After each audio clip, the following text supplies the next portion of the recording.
السلام علیکم ورحمۃ اللہ وبرکاتہ۔ بسم اللہ الرحمن الرحیم۔ 200 شوال 3 ہجری میں غزوہ احد پیش آیا۔ اس میں صحابہ رضوان اللہ علیہم اجمعین کی تعداد 700 اور دشمن 3000 تھے۔ آپ صلی اللہ علیہ وسلم نے درے پر 50 تیر اندازوں کو ذمہ داری سونپی کہ وہ وہاں سے ہرگز نہ ہٹیں جب تک انہیں دوسرا حکم نہ ملے۔ جنگ شروع ہوئی اور کفار کے بہادر جنگجو قتل ہوئے تو انہیں پسپائی اختیار کی۔ اس پر درے والوں نے سوائے 2-3 افراد کے اپنی جگہ چھوڑ دی۔ دشمن نے درہ خالی دیکھا تو پہاڑ کے پیچھے سے گھوڑ سوار دستوں کے ذریعے حملہ کیا، جبکہ پیدل فوج بھی واپس پلٹ آئی۔ یوں جنگ کا پانسا پلٹ گیا۔ میدان جنگ میں سیدنا حمزہ رضی اللہ تعالی عنہ جس جانب نکلتے دشمنوں کی صفیں الٹ دیتے۔ وہ دونوں ہاتھوں میں تلوار لیے محو پیکار تھے۔ ارطا بن شرحبیل کو قتل کرنے کے بعد سبا بن عبد العزا غبشانی ان کے سامنے آیا۔ یہ شخص بڑا بہادر تھا اور ابو نیار کی کنیت سے معروف تھا۔ سیدنا حمزہ رضی اللہ تعالی عنہ نے اسے پکار کر کہا، او ام عمار کے بیٹے، کہاں جاتا ہے؟ ادھر آ، ذرا 2 ہاتھ کر لیں۔ یہ سن کر وہ بھی ہنکارتا ہوا آپ رضی اللہ تعالی عنہ کی جانب بڑھا۔ دونوں بہادر بھی تھے اور جنگ کے رموز و اسرار سے واقف بھی۔ چنانچہ دونوں ایک دوسرے پر حملہ آور ہوئے۔ سیدنا حمزہ رضی اللہ تعالی عنہ نے ایسا کاری وار کیا کہ ابو نیار ڈھیر ہو گیا۔ اس طرح جنگ بدر میں سیدنا حمزہ رضی اللہ تعالی عنہ کے ہاتھوں قریش کے معزز گھرانوں کے بہت سے ذی وقار سردار موت کے گھاٹ اتر گئے۔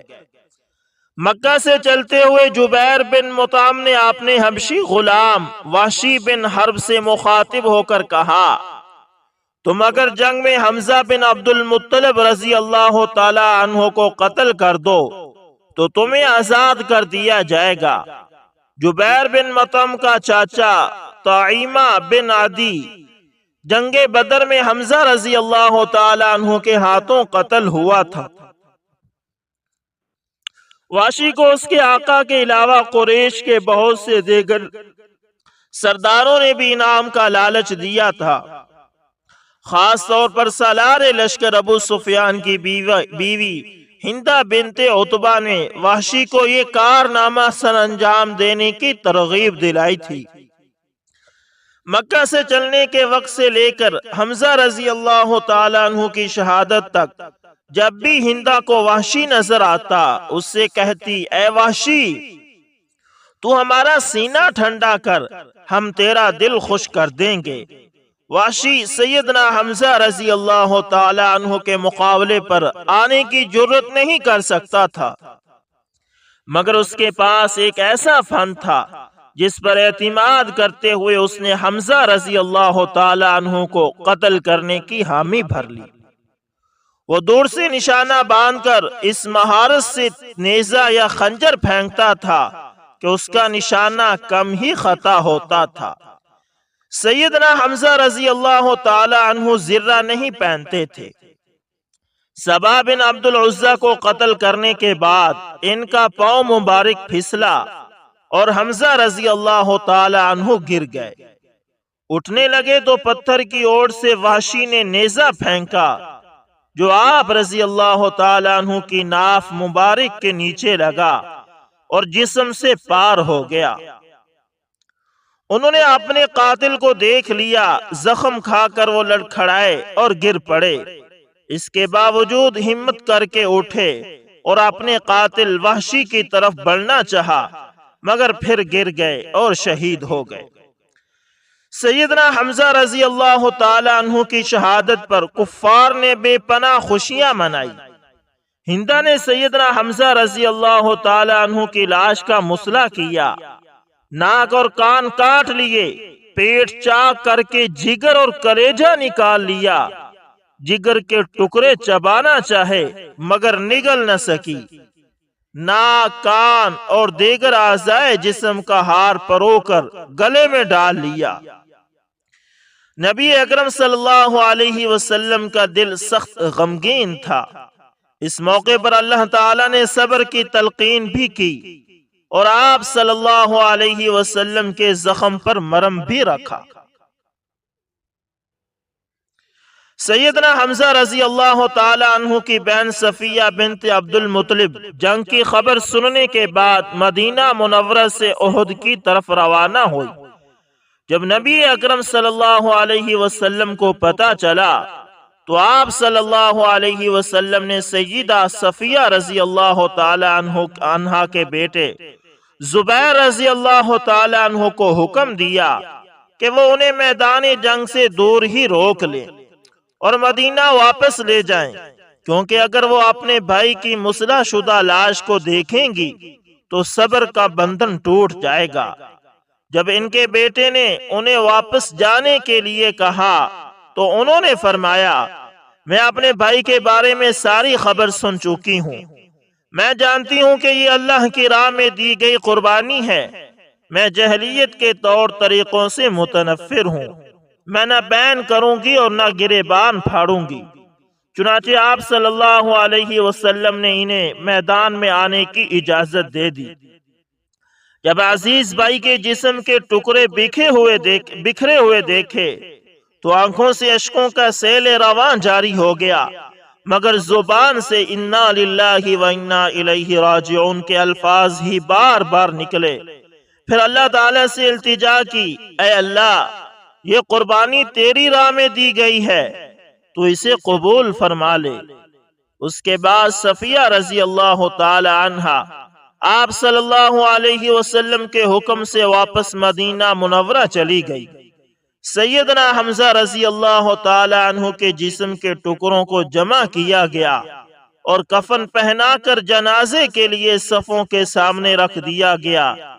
صفیہ رضی اللہ تعالی عنہا نے جاتے ہوئے زبیر کو 2 چادریں دی تھی اور فرمایا تھا اپنے ماموں کو ان میں دفنا دینا۔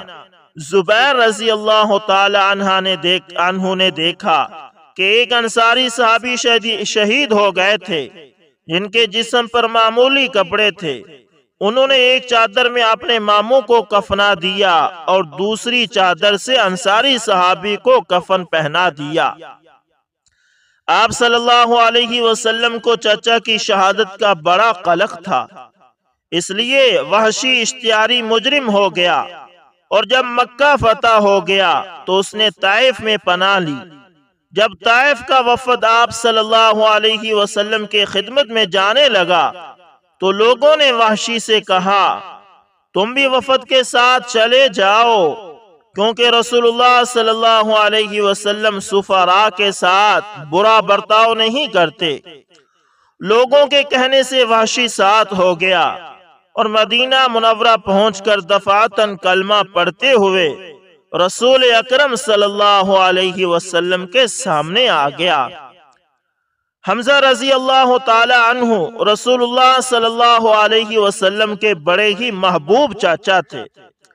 آپ صلی اللہ علیہ وسلم پر ان کی شہادت کا نہایت شدید اثر تھا، لیکن وحشی اولاً سفیر کی حیثیت سے اور پھر مسلمان ہو کر آئے تھے، اس لیے ان کے ساتھ کوئی برا سلوک نہیں ہو سکتا تھا۔ تاہم آپ صلی اللہ علیہ وسلم نے ان کے چہرے پر نظر ڈالنا گوارا نہ کیا۔ وحشی سے پوچھا، تم ہی نے حمزہ کو شہید کیا تھا نا؟ انہوں نے محجوب یعنی مجبور ہو کر عرض کیا، آپ نے جو سنا ہے صحیح سنا ہے۔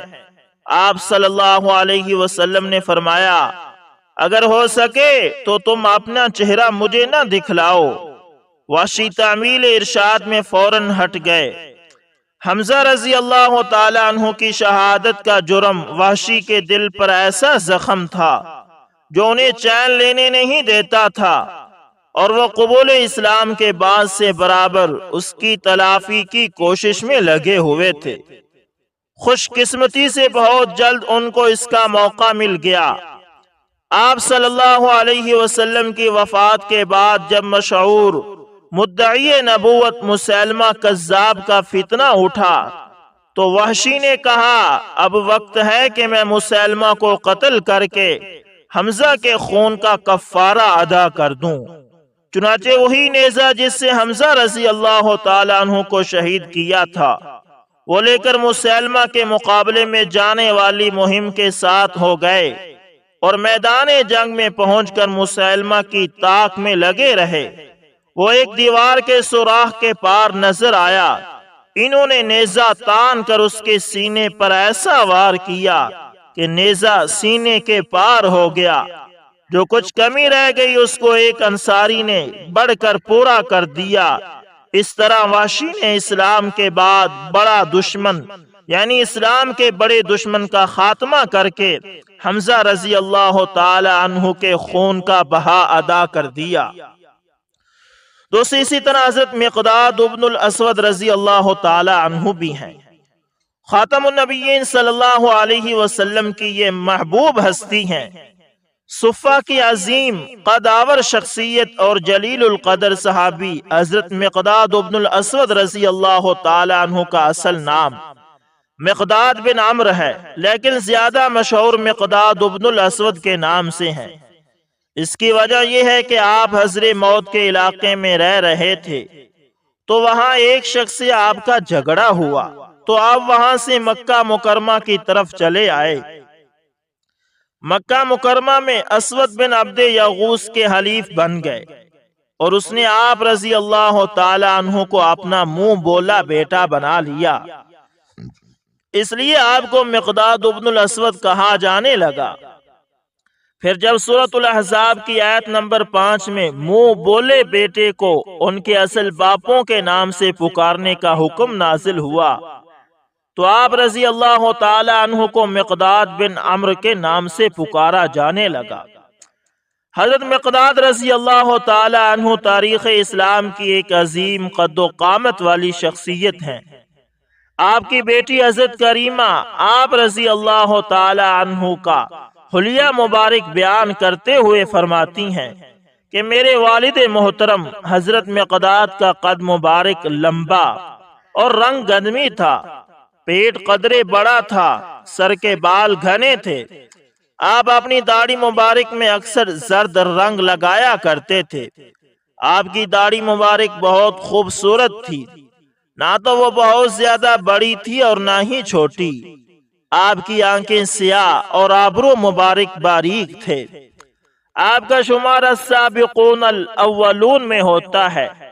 آپ 25 سال کی عمر میں مسلمان ہو گئے۔ بعض روایات کے مطابق اسلام ظاہر کرنے والوں میں آپ 7ویں نمبر پر ہیں۔ آپ اپنے اسلام کا علی الاعلان اظہار فرماتے تھے۔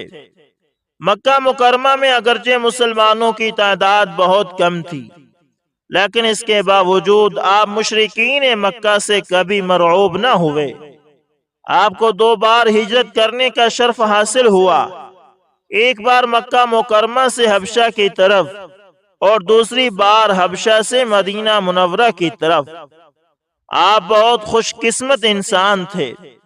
حضرت مقداد رضی اللہ تعالی عنہ خود فرماتے ہیں کہ جب ہم لوگ ہجرت کر کے مدینہ منورہ پہنچے تو ایک گھر میں 10 افراد ٹھہرائے گئے، جن 10 افراد کو حضور صلی اللہ علیہ وسلم کے ساتھ ایک ہی گھر میں ٹھہرنے کا شرف حاصل ہوا، ان میں ایک میں بھی تھا۔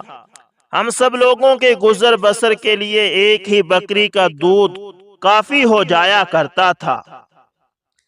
آپ رضی اللہ تعالی عنہ غزوہ بدر سمیت تمام غزوات میں شریک ہوئے۔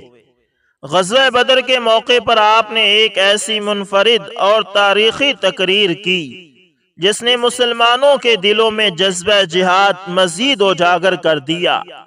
حضرت عبداللہ ابن مسعود رضی اللہ تعالی عنہ فرماتے ہیں کہ میں نے حضرت مقداد رضی اللہ تعالی عنہ کی زبان سے ایسی بات سنی ہے، اگر وہ بات میری زبان سے ادا ہو جاتی تو میرے لیے یہ بات دنیا کی کسی بھی چیز کے مقابلے میں زیادہ عزیز تھی۔ وہ یہ کہ جب حضرت مقداد حضور صلی اللہ علیہ وسلم کی خدمت میں حاضر ہوئے، اس وقت آپ صلی اللہ علیہ وسلم مشرکین مکہ کے خلاف بد دعا کر رہے تھے۔ تو حضرت مقداد نے عرض کیا، یا رسول اللہ صلی اللہ علیہ وسلم، ہم وہ نہیں کہیں گے جو حضرت موسیٰ علیہ السلام کی قوم نے کہا تھا کہ تم اور تمہارا رب ان سے جنگ کرو، بلکہ اے اللہ کے رسول صلی اللہ علیہ وسلم، ہم آپ کے غلام ہیں، ہم آپ کے دائیں بائیں آگے اور پیچھے جمع ہو کر کفار سے لڑیں گے۔ حضرت عبداللہ بن مسعود رضی اللہ تعالیٰ عنہ فرماتے ہیں کہ میں نے دیکھا کہ حضور صلی اللہ علیہ وسلم کا چہرہ مبارک چمکنے لگا۔ آپ صلی اللہ علیہ وسلم بہت زیادہ خوش ہوئے اور آپ صلی اللہ علیہ وسلم نے حضرت مقداد رضی اللہ تعالی عنہ کے لیے کلمہ خیر فرمایا اور ان کے لیے دعا فرمائی۔ حضرت مقداد رضی اللہ تعالی عنہ عاجزی اور انکساری کا پیکر تھے، تکبر کو قریب تک نہ آنے دیتے تھے۔ حضور صلی اللہ علیہ وسلم نے آپ کو ایک سریہ کا امیر بنا کر بھیجا۔ جب آپ واپس آئے تو حضور صلی اللہ علیہ وسلم نے پوچھا، اے ابو معبد، تو نے امارت کے منصب کو کیسا پایا؟ تو آپ رضی اللہ تعالی عنہ نے عرض کیا، یا رسول اللہ صلی اللہ علیہ وسلم، جب میں جہاد کے لیے نکلا تو میری یہ حالت ہو گئی تھی کہ میں دوسروں کو اپنا غلام تصور کر رہا تھا۔ اس پر خاتم النبیین صلی اللہ علیہ وسلم نے فرمایا، اے ابو معبد، امارت تو اسی طرح ہی ہے سوائے اس کے جسے اللہ تعالیٰ اس کے شر سے محفوظ رکھے۔ حضرت مقداد رضی اللہ تعالی عنہ نے عرض کیا، یا رسول اللہ صلی اللہ علیہ وسلم، اس ذات کی قسم جس نے آپ کو حق کے ساتھ نبی بنا کر بھیجا ہے، اب میں دو آدمیوں پر بھی نگران بننا پسند نہ کروں گا۔ یہ بات آپ کے تقوی اور عاجزی کو ظاہر کر رہی ہے کہ آپ ہر صورت تکبر سے بچنا چاہتے ہیں۔ اسی طرح آپ کسی کی بے جا تعریف نہ خود کرتے اور نہ ہی کسی سے سننا پسند کرتے تھے۔ حضرت مقداد رضی اللہ تعالی عنہ اصحاب صفہ میں سے تھے، مالی طور پر بہت تنگ دست تھے، حتیٰ کہ بعض اوقات درختوں کے پتے کھاتے تھے۔ حضرت مقداد رضی اللہ تعالی عنہ فرماتے ہیں کہ ہم 2 یا 3 دن بعد رفع حاجت کے لیے جاتے تھے، تو ایک دن میں رفع حاجت کے لیے ویرانے کی طرف میں نکلا تو وہاں میں نے ایک چوہے کو سوراخ سے دینار نکالتے ہوئے دیکھا، یہاں تک کہ 18 دینار اس سوراخ سے برآمد ہوئے، جو میں لے کر حضور صلی اللہ علیہ وسلم کی خدمت اقدس میں حاضر ہوا اور عرض کیا، اے اللہ کے رسول صلی اللہ علیہ وسلم، آپ اس میں سے زکوٰۃ لے لیجئے۔ حضور صلی اللہ علیہ وسلم نے فرمایا، لے جاؤ، اس میں زکوٰۃ نہیں ہے، اللہ تعالیٰ تمہیں اس میں برکت عطا فرمائے۔ پھر ان 18 دینار میں اس قدر برکت پیدا ہوئی کہ حضرت مقداد رضی اللہ تعالی عنہ کے وصال تک وہ دینار ختم نہ ہوئے۔ آپ رضی اللہ تعالی عنہ کے فضائل و مناقب میں بہت سی احادیث شریف مروی ہیں۔ آپ وہ خوش قسمت مجاہد اسلام ہیں جنہوں نے سب سے پہلے گھوڑے پر جہاد کیا۔ آپ کا شمار ان 4 اشخاص میں ہوتا ہے جن سے محبت کرنے کا حکم اللہ تعالیٰ نے اپنے پیارے حبیب صلی اللہ علیہ وسلم کو دیا تھا۔ آپ ان 14 خوش قسمت لوگوں میں سے ایک ہیں جنہیں حضور صلی اللہ علیہ وسلم نے اپنا نجیب اور رفیق قرار دیا۔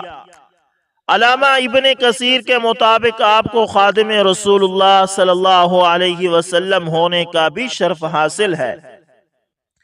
آپ کی شادی حضور خاتم النبیین صلی اللہ علیہ وسلم کی چاچا زاد حضرت زباع بنت زبیر بن عبد المطلب رضی اللہ تعالی عنہ سے ہوئی، جن سے ایک بیٹی کریمہ اور ایک بیٹے عبداللہ ہوئے۔ آپ رضی اللہ تعالی عنہ کا انتقال 33 ہجری میں دور عثمانی میں ہوا۔ آپ کی نماز جنازہ حضرت عثمان ذو النورین رضی اللہ تعالی عنہ نے پڑھائی، اور آپ رضی اللہ تعالی عنہ کی تدفین جنت البقیع میں ہوئی۔ اللہ تعالی ہمیں آپ کے نقش قدم پر چلنے کی توفیق عطا فرمائے۔ تو دوستو، یہ تھے حضرت مقداد بن الاسود اور حضرت واشی بن حرب رضی اللہ تعالی عنہما۔ حضرت واشی بن حرب رضی اللہ تعالی عنہ کا قصہ آپ نے سنا کہ انہوں نے حضرت حمزہ رضی اللہ تعالی عنہ کو شہید کیا تھا، جو اللہ کے نبی کے بہت ہی پیارے اور لاڈلے چاچا تھے۔ لیکن جب انہوں نے اسلام قبول کیا تو اللہ کے نبی نے نہ صرف ان کی توبہ قبول فرمائی، بلکہ انہیں صحابیت میں شامل ہونے کا شرف بھی عطا فرمایا۔ ہاں، یہ فطرت ہے انسان کے اندر کہ کچھ زخم ایسے ہوتے ہیں جو بہت مشکل سے بھرتے ہیں۔ حضرت حمزہ رضی اللہ تعالی عنہ کی شہادت کا ایسا زخم تھا جو اللہ کے نبی کو بھول نہیں سکتا تھا۔ اسی لیے عذرائے شفقت اللہ کے نبی نے حضرت واشی بن حرب سے فرمایا تھا کہ میرے چہرے کے سامنے نہ آنا، کیونکہ مجھے چچا یاد آ جاتے ہیں تو تکلیف ہوتی ہے۔ پھر اللہ تعالیٰ نے حضرت واشی بن حرب کے ساتھ احسان والا معاملہ فرمایا کہ انہیں حضرت حمزہ رضی اللہ تعالی عنہ کی دیت دینے کا بھی موقع عطا کیا۔ انہوں نے مسلمہ کذاب جیسا بہت بڑا مدعی نبوت اسے قتل کیا۔ دوستو، امید کرتا ہوں آپ لوگوں کو صحابہ کرام رضوان اللہ علیہ مجمعین کے روزمرہ کے یہ جو قصے اور ان کی زندگیوں کے مختلف پہلو، ان سے سبق حاصل کرنے کا بہت سا موقع ملتا ہوگا۔ دوستو، اگر آپ چاہتے ہیں کہ اس سلسلے کو جاری رکھا جائے تو آپ ہمارے اس channel S information T V پہ کو لازمی سبسکرائب کریں اور ساتھ میں بیل کے نشان کو دبانا نہ بھولیے گا تاکہ ہر نئی ویڈیو کا نوٹیفیکیشن آپ تک پہنچتا رہے۔ دوستو، ملتے ہیں کسی نیکسٹ اچھی سی ویڈیو کے اندر، تب تک کے لیے اللہ حافظ، جزاکم اللہ خیر۔